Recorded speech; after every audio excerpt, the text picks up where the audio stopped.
Parlez-vous français?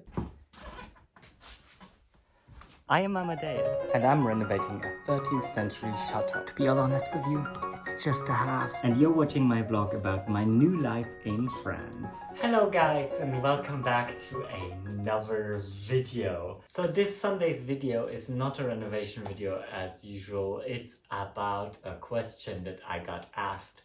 It's about French and how much French you actually need to survive in France. What would you need? And do you need to speak French? And what kind of interactions you might have? What can you avoid? What can't you avoid? What are my recommendations?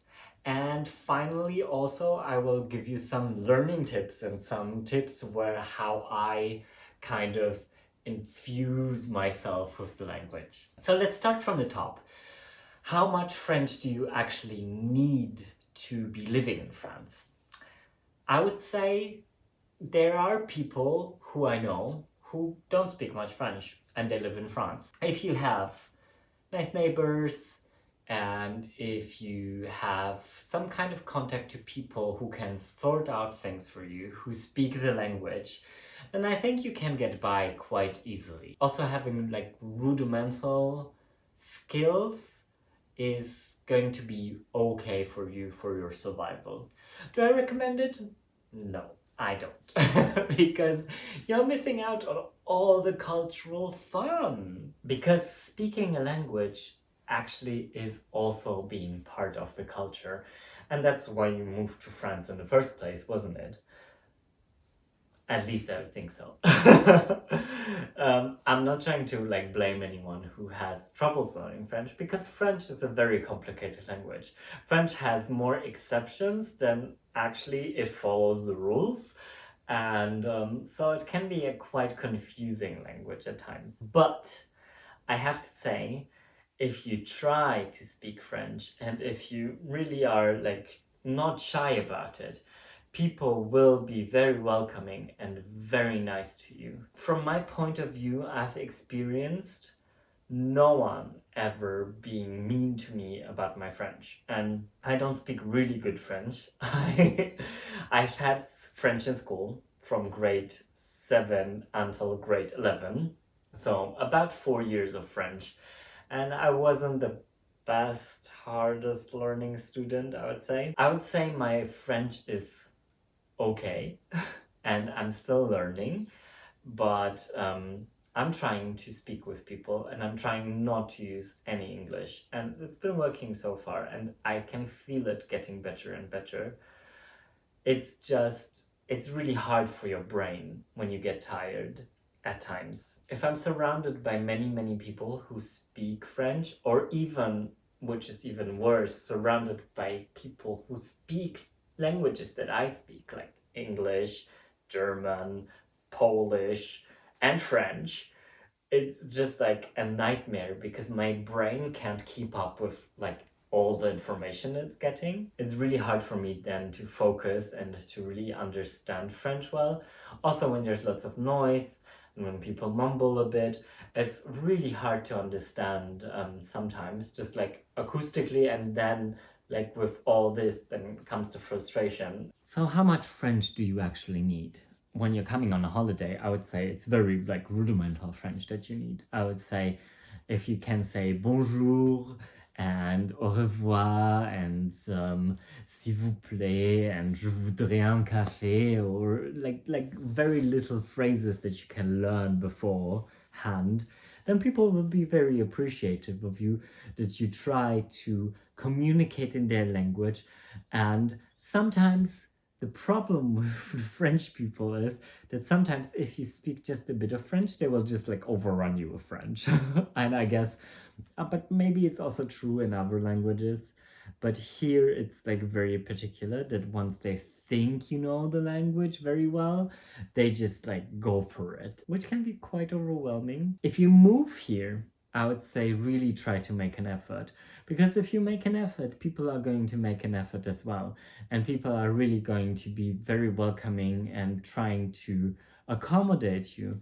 And that's what I had the feeling, that when I was trying to communicate and never like using another language with people who are just French speakers, then they were very appreciative of me. And with my boyfriend, for example, we speak a mixture of French and English. I'm very glad that I get to have this immersive experience. So if you have this opportunity and you live in France, really take it. Either it's your partner or it's your neighbors who are French. Really try to be part of that community and really try to immerse yourself into the language. And then step by step, you'll be losing the fear to speak. Talking about fear to speak, I do have that as well. And sometimes I just get really blocked. You know how I was talking about, like, if there's a lot of people around, I will get like overwhelmed by the different sounds and everything.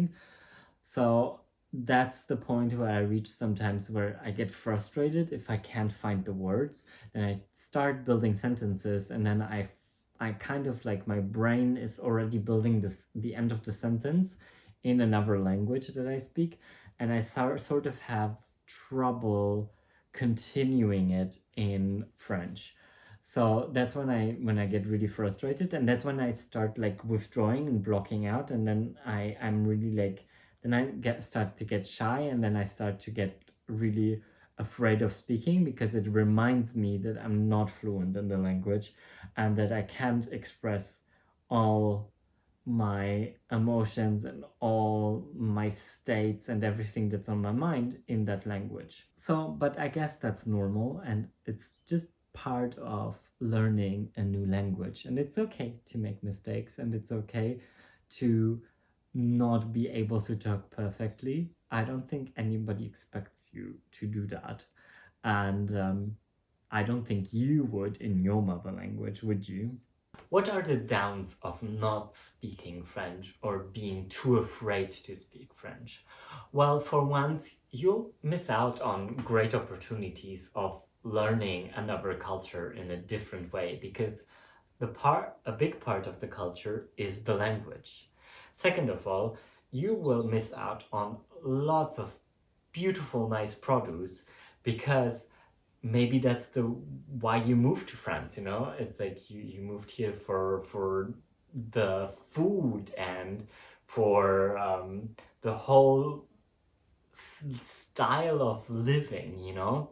And this is all a big part in like smaller shops, you know, where you have to communicate. You can't go to a supermarket where you just grab it, you go to the checkout, and nobody really talks to you.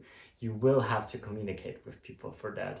If you go to the boulangerie, if you go to the boucherie, if you go to the markets, if you go to small artisanal shops, but you will profit a lot because you will actually find cheaper products that are much better quality, and you're supporting your local businesses with it. Another thing is organization. You know, you will have to face bureaucracy sometimes, and if you always are dependent on another person to do it, I find it's really hard, and I don't want to like be dependent on someone else to do all my bureaucratic stuff. I do have sometimes I end up in the situation where I have to ask my boyfriend to do certain things for me or to explain them to me. But I try first off to do everything on my own. And what I found out, if you're living in France and you're having a tough time with like adjusting to bureaucracy and stuff, is that France Service is amazing. These are people who can help you with all your bureaucratic needs. You can make an appointment, you can go there. If you Google France Service, you will go to their website and you'll see, and you can put your address in, and then you'll see where they are close to you, and you can either just go there, make an appointment, or go there, and they are usually super nice, and they really make an effort. They don't speak English mostly. I always spoke with them in French, but they were always really nice and very patient, and I've been so happy with their service, and I'm so grateful for them. And if you've followed my journey a bit longer, then you will have also heard about how I started opening up my rights for my health insurance here, and how I went to France Service to La Rochefoucauld for that, and how they helped me with it, and how thankful I was for them being there. So I can only recommend you this service, and they will help you with all your bureaucratic needs. So finally, we come to the conclusion, what are the different ways of learning a language? And I'm not sponsored in any way by anything in this video, but my go-to is absolutely Duolingo. I've tried several apps, but I have to say that Duolingo was really the best app for me. I can learn daily, which is really good, I find. I think if you have this routine of doing a daily lesson, you know, even if it's just 5 minutes, but it's 5 minutes that you're actually encountering the language and learning new things, learning new words, learning new grammar. I know it's not a perfect app, and I think it's good for starting off, or it's good for refreshing. I will at one point also consider doing something else for myself. But for now, it's Duolingo and conversing a lot in French with lots of different people, and I'm really seeing lots of results from that already. But I have to say that I already had a base in French. I already knew a bit about language. I knew I had a certain amount of vocabulary. I had a certain understanding of the grammar. I cannot tell you how it would be if I wouldn't have had this, because it wasn't my experience. But I would still recommend Duolingo very much to you. Just immersing yourself in conversation with your neighbors, your friends, French people you know, will help a tremendous amount, because those people will also start correcting you a bit, and you will see if you can make yourself being understood, and if you can kind of get to a point where your sentences flow as well. Another thing that I can only recommend is talking to yourself in that language. I've been doing that a lot for English. I mean, I almost grew up with English. I was really little when I started learning English, so it's a bit different for me. And I'm very grateful that I grew up speaking Polish and German, because Polish was my mother tongue, and German I learned in kindergarten when we came to Germany. And my Polish is actually not that good at the moment, because I just have no opportunity to speak it.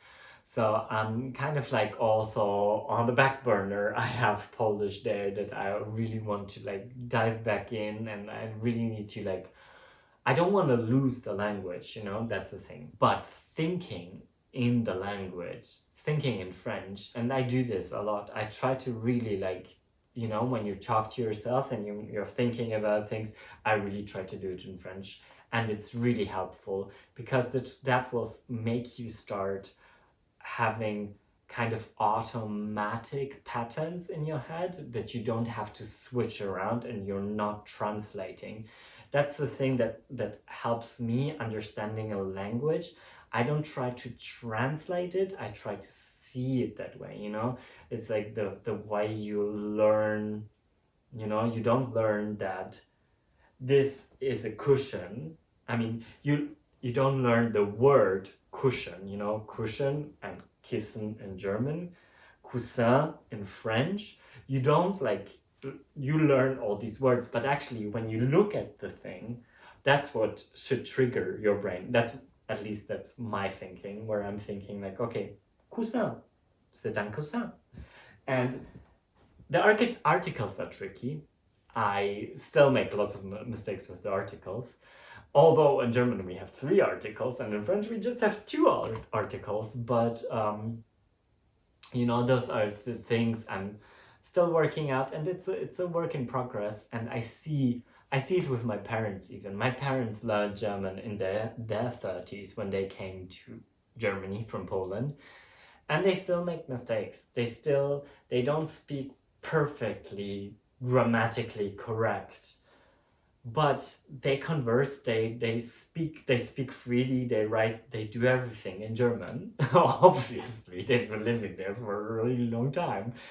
but there's just small little tiny mistakes here and there, not all the time, but you know, maybe a different article, maybe kind of a bit like a weird sentence structure sometimes, which I do find myself doing that exact same thing in English. Sometimes I use a different kind of sentence structure that that would be Polish or German or like a combination of both or whatever. I do know that perfectly you won't ever be a native speaker, which is fine because you're not, because you weren't born here, right? And you can get really, really, really close to it. And I know people who speak like perfectly. It just takes time, you know? And this is also what I'm realizing. I've been here for 1 year and I've made a huge improvement, but there's also like setbacks sometimes. And it's okay. It's okay to accept that with a language.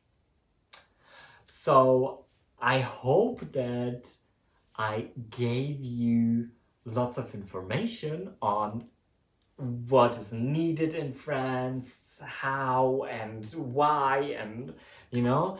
And if you have more questions, then let's talk in the comments below. If you like my videos, please consider subscribing.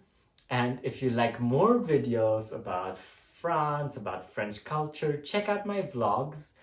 At the end of this video, there will be a little end screen where you can go to the next video as well. Thank you so much for watching, and I shall see you all on Wednesday for another vlog. And then we'll just go on with living in France and living with the seasons in this 13th century chateau. All that's left to say is à bientôt et au revoir. Bisous from the southwest of France. Bye!